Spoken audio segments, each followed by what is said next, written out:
Peace, y'all. It's Taj coming back. Just, doing a little homework, and I figured I'd just come online, do some homework. And, you know, a lot of my homework is going over case law, definitions, just trying to get a better understanding of the world that we live in and understand the legalese um, that we're up against. It's like we're speaking a slang that is not respected or accepted by the courts.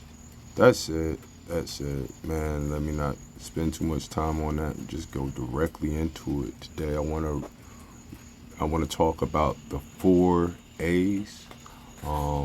Shouts out to Kevro University Live. He's the one that kind of inspired things by, just getting me to pick up an 1828 Webster's Dictionary, a Black's Law Dictionary. And, I'm a radical, so I just, sometimes I just go into my own space. That said, man, I wanted to talk about the 4 A's. One of those A's being attainder. And let's just talk about starting with the writ of attaint. And it all makes sense at the end. I'm going to wrap it all up and bring them all together with the definitions and the expressions within our history. A writ of attaint is an obsolete writ in English law issued to inquire whether a jury has been given a false verdict in a trial. And the question to be asked is not, why are we talking about this because it's obsolete? Why did it become obsolete? And we're going to get to that. But in criminal cases, the writ of attaint was issued at the suit of the Crown, and in civil cases at the suit of either party. The correctness of a verdict would be determined by a body known as the Grand Jury of Attaint. This panel, consisting of 24 members, was twice the size of a normal trial jury. The party bringing the attaint could introduce only the same evidence that was originally given at trial, while the jury whose verdict was questioned was allowed to present new matter. If it were found that an erroneous verdict had been given, the wrong was redressed, and the original jury was punished. The punishment inflicted was quite severe at the common law. The judgment was. Let's just keep that in mind. Let's just keep that all in mind as we skip over to a bill of attainder. A bill of attainder, also known as an act of attainder, writ of attainder, or a bill of pains and penalties, is an act of a legislature declaring a person or a group of people guilty of some crime and providing for a punishment, often without trial. Sound familiar? As with attainder resulting from the normal judicial process, the effect of such a bill is to nullify the targeted person's civil rights, most notably the right to own property, and thus pass it on to their heirs. Like when you commit a felony, you take all your property, but let me not get distracted. The right to a title of nobility, and in at least the original usage, the right to life itself. Whoa. But that's something that's in the preamble. I think the preamble said you have the right to life, liberty, and the pursuit of happiness, along with domestic tranquility. I digress. All right. Let's see what Google has to say. A bill of attainder is a legislative act that declares a specific person or group guilty of a crime and imposes punishment without a judicial trial. Wow. I thought it was guilty until proven innocent, but apparently it's not when you're dealing with a bill of attainder. Let's see if possibly there's a group of people in America that's under a bill of attainder. These laws violate the principle of separation of powers and are explicitly prohibited by the United States Constitution to guarantee due process. Man, we're dealing with several amendments, because we think the Constitution is starting with the right to freedom of speech, the Bill of Rights, and all that. Never mind. There's some stuff before that, though, that's all I'm trying to get you to understand. It's articles and it's also a preamble. The constitutional clauses, the United States Constitution contains two separate clauses that forbids bills of attainder. Article 1, Section 9, Clause 3 prohibits the federal government, Congress, from passing any bill of attainder. And Article 1, Section 10, Clause 1 extends this prohibition to state legislatures. Wow. The key characteristics for a law to be classified as an unconstitutional bill of attainder, it must meet three specific criteria. Specificity. It targets a specific, identifiable individual or a defined group of people, number one. Number two, punishment. It imposes a legal penalty or burden, which can include imprisonment, fines, loss of employment, or confiscation of property. You hear that? Number three, past conduct. It penalizes actions that their targeted individuals have already committed, effectively bypassing a trial to establish guilt. Man, you innocent until proven guilty, or are you guilty until proven innocent? Got to question a lot of things that we were taught in these schools. The purpose and impact. The founding fathers included these bans due to their first-hand experiences with British Parliament, which historically used attainders to punish political rivals without proving guilt in a court of law. By outlawing these acts, the Constitution ensures that only the judicial branch, through a fair trial and with proper evidence and the right to defense, has the authority to determine guilt and assign penalties. All right. Let's get into these 4 A's. Starting with attainder in 1828. Attainder, Latin. It's a noun. Latin. Ad and tingo. To stain. See tinge. Message. Go check that out. I'm not going to touch on that in this video, but I'm sure I've touched on it in the past. If I haven't, go check it out for yourself. Number 1, literally a staining, corruption, or rendering impure, a corruption of blood. Jeez. Hence.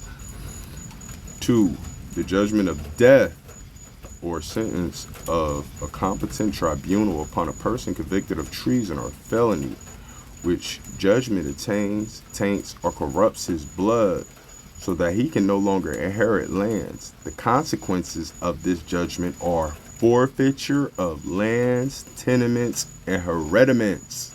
Woo! Look those words up. They're very important. Loss of reputation and disqualification to be a witness in any court of law. A statute of parliament attaining a criminal is called an act of attainder, upon the thorough demonstration of which guilt by legal attainder, the feudal covenant is broken. Whew. Broke the covenant. Man, the covenant. Remember the covenant. That's the rainbow, right? See how they flip that on us? I digress again. 3, the act of attaining. An act was made for the attainder of several persons. Note, by the Constitution of the United States, no crime works an attainder. Heavy. Let me breeze through this a little bit. You can do your own research and studies to get to the conclusions that eventually I'll announce. Abatement. Now, the act of abating, the state of being abated. Number 2, a reduction. Removing or pulling down as of a nuisance. It sounds like blasphemy to me. Number 3, the diminution. I can't spell or pronounce things, but I'm trying. Diminution, decrease, or mitigation as of grief or pain. Number 4, a deduction, some withdrawal as from an account. Number 5, the overthrow, failure, or defeat as of a writ. Number 6, the entry of a stranger into a freehold after the death of a tenant before the heir or devisee. And message right there. Number 7. In heraldry, a mark of dishonor in a coat of arms by which its dignity is the base for some stain on the character of the wearer. Man, that sounded biblical right there, because you know what Jesus comes to do. You wash your garments, give you a white stone, you know, that type. But let's move on to the next A. And that I get this one. You know, I was at the courthouse annex when I had to go to my a trial recently, but they had a courthouse annex, and that led me to annexation. And annexation is a noun, the act of annexing or uniting at the end, conjunction, addition, the act of connecting, union. In English law, the uniting of lands or rents to the crown. Okay. That sounds kind of familiar, like that last verse in the Bible. But let's move on. Alienation, the last A. I got this from my boy Kev Rose. Shouts out, bro. You keep doing your thing. Alienation, a noun, a transfer of title or a legal conveyance of a property to another. Number 2, the state of being alienated. Number 3, a withdrawing or estrangement as of the heart of affections. And number 4, delirium, derangement of mental faculties, insanity. Alienation office in Great Britain is an office to which all writs of covenant entry on which fines are levied and recoveries suffered are carried to have fines for alienation set and paid thereon. You know, I'm not the most eloquent in the way that I present my information, but at least you can say I am presenting my information. Amen. All right, I want to talk to you about the Annexation Club. It's something that I've been trying to figure out for some time, but I'm finally coming to a definitive. The Committee of Safety, formerly the Citizens Committee of Public Safety, was a 13-member group of the Annexation Club. The group was composed of mostly Hawaiian subjects of American descent and American citizens who were members of the Missionary Party.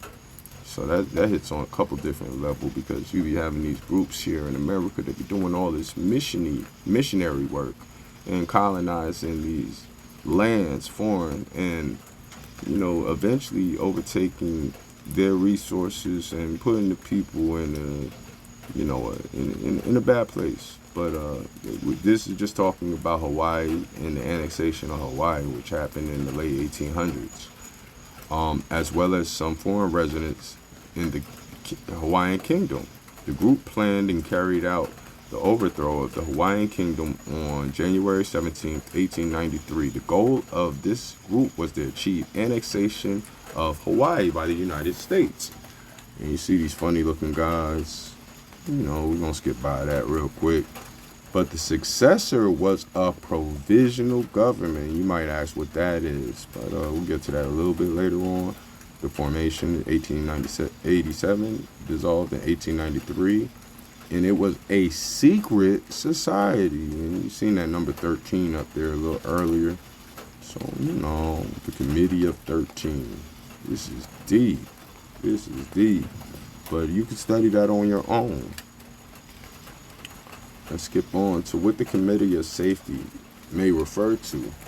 Committee of Safety in England was the parliamentary body in England that oversaw the English Civil War. Okay, the Committee of Safety that came in after the American Revolution, established throughout the 13 colonies. There go that number 13 again, at the start of the American Revolutionary War. And then you see the individual things that what's happening in Virginia, New York, North Carolina. Then you had the Committee of Public Safety, which controlled the French First Republic during the Reign of Terror.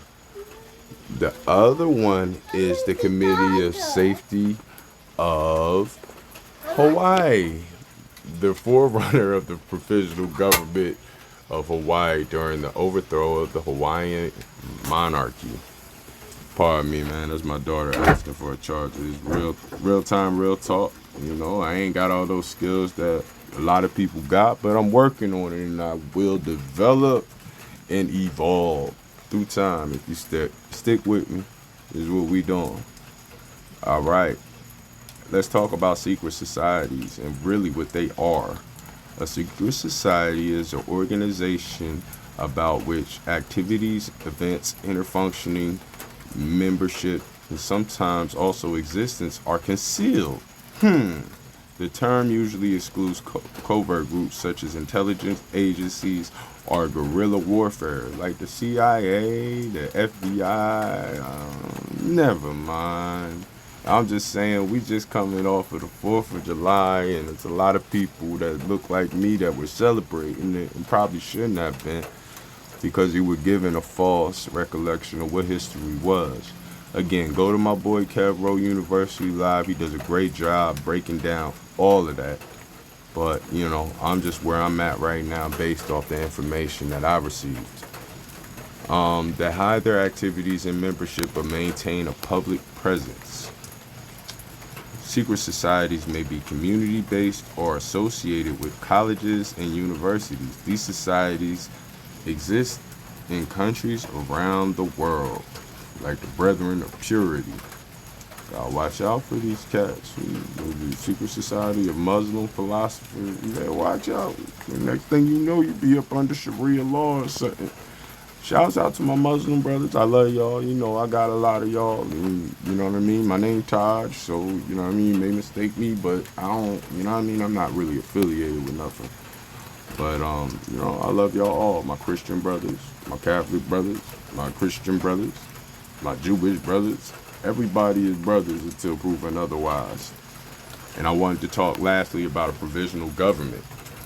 It's also called an interim, emergency, or transitional government. It is a temporary government formed to manage a period of transition, often following state collapse, revolution, civil war, or some combination thereof.